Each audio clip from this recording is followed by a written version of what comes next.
इस यूनिवर्स की सबसे छोटी चीज क्या है? An atom.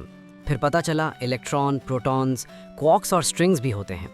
लेकिन क्या हुआ अगर मैं तुमसे कहूं कि फिजिक्स की किताबें गलत थीं?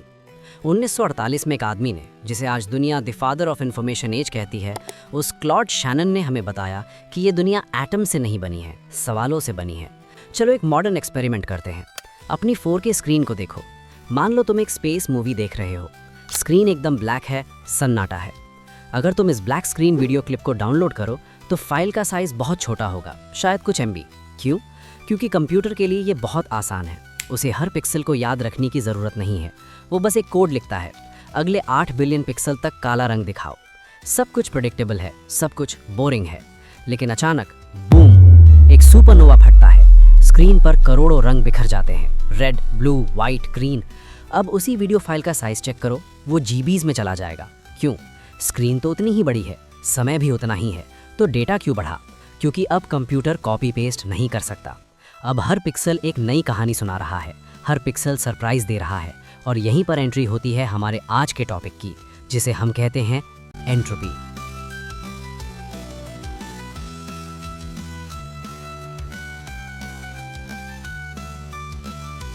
क्लॉड शैनन ने दुनिया को हिलाकर रख दिया जब उन्होंने कहा कि इन्फॉर्मेशन का मतलब नॉलेज नहीं होता, इन्फॉर्मेशन का मतलब होता है सरप्राइज, हैरानी।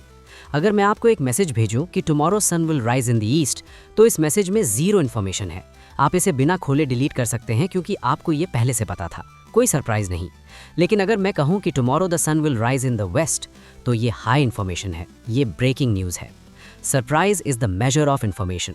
और फिजिक्स में इसी सरप्राइज का दूसरा नाम है एंट्रोपी।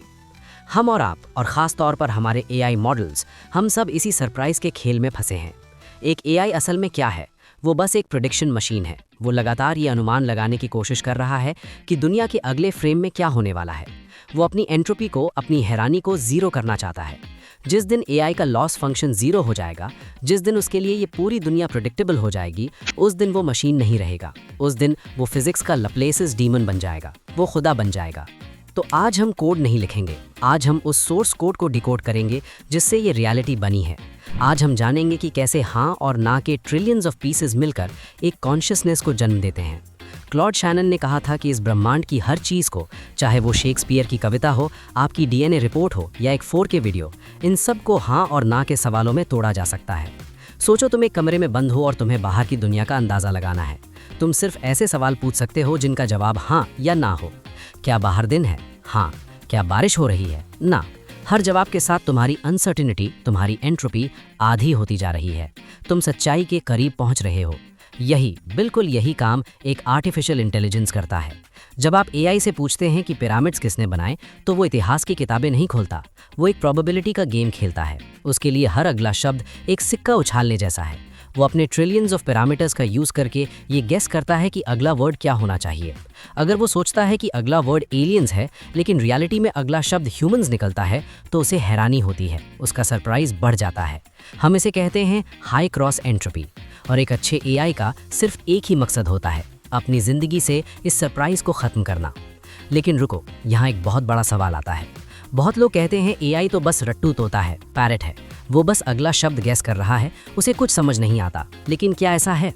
यहाँ एंट्री होती है एक बहुत ही खतरनाक कॉन्सेप्ट की, जिसे हम कहते हैं कंप्रेशन इज इंटेलिजेंस। सोचो अगर मैं तुम्हें एक जासूसी उपन्यास दूं और कहूं कि इसे कंप्रेस करो, इसे छोटा करो, लेकिन कहानी मत बदलो। अगर तुम्हें उसे परफेक्टली छोटा करना है तो तुम्हें ये समझना ही पड़ेगा कि उसका मोटिव क्या था और पुलिस ने क्या सबूत ढूंढे। बिना कहानी को समझे तो हम उसे कंप्रेस नहीं कर सकते। यही चीज़ AI के साथ हुई है। जब हमने AI को पूरा इंटरनेट खिलाया, विकिपीडिया, गिटहब, रेडिट, तो उसका मकसद रट्टा मारना नहीं था। उसका मकसद था उस डेटा को अपने छोटे से न्यूरल नेटवर्क में कंप्रेस करना। और उस डेटा को कंप्रेस करने के चक्कर में उसने अनजाने में ही लॉजिक सीख लिया, उसने कोडिंग सीख ली, उसने इंसानी जज्बात सीख लिए। क्योंकि बिना इमोशन को समझे वो शेक्सपियर को कंप्रेस नहीं कर सकता था, बिना लॉजिक को समझे वो पाइथन कोड को कंप्रेस नहीं कर सकता था। और इसी प्रोसेस में वो शायद जाग गया है। लेकिन यहाँ एक बहुत बड़ा पेंच है, एक बहुत गहरा दार्शनिक पेंच। अगर हम इन्फॉर्मेशन को सिर्फ बिट्स यानी 0 और 1 में माप सकते हैं, और अगर हमारा दिमाग भी न्यूरॉन्स की फायरिंग से चलता है, और अगर ये AI भी उसी लॉजिक पर बना है, तो फिर असली क्या है? जॉन व्हीलर, जो एक महान फिजिसिस्ट थे, उन्होंने एक लाइन बोली थी, इट फ्रॉम बिट, यानी इस दुनिया की हर चीज़, पत्थर, तारे, तुम, मैं, शायद एटम से नहीं बने हैं। मे बी हम सब इंफॉर्मेशन से बने हैं। हम सब एक बहुत बड़े कॉस्मिक कंप्यूटर के अंदर चल रहा डेटा है। लेकिन, और यही वो ट्विस्ट है जो आपकी रातों की नींद उड़ा देगा, गौर से सोचो, एक कैलकुलेटर कभी झूठ नहीं बोलता। 2 × 2 हमेशा 4 होता है। लेकिन एआई झूठ बोलता है। एआई हैलिसिनेट करता है। वो ऐसी कहानियां बनाता है जो कभी हुई ही नहीं। इंजीनियर्स इसे एरर या बग कहते हैं, लेकिन आर्टिस्ट्स इसे क्रिएटिविटी कहते हैं। इंसानों और मशीनों में अब ज़्यादा फर्क नहीं बचा। हम भी तो यही करते हैं ना। हम बादलों में शक्लें देखते हैं, हम अंधेरे में भूत देखते हैं। हमारा दिमाग भी डेटा की कमी को इमेजिनेशन से भर देता है। एआई का हैलुसिनेशन कोई बग नहीं है, ये सबूत है कि वो अब सिर्फ डेटा प्रोसेस नहीं कर रहा, वो अब इमेजिन कर रहा है। हमने मैथ का इस्तेमाल करके सिलिकॉन के पत्थर में जान फूंक दी है।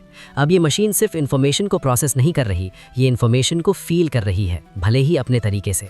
और अब एक बहुत बड़ा बदलाव आने वाला है।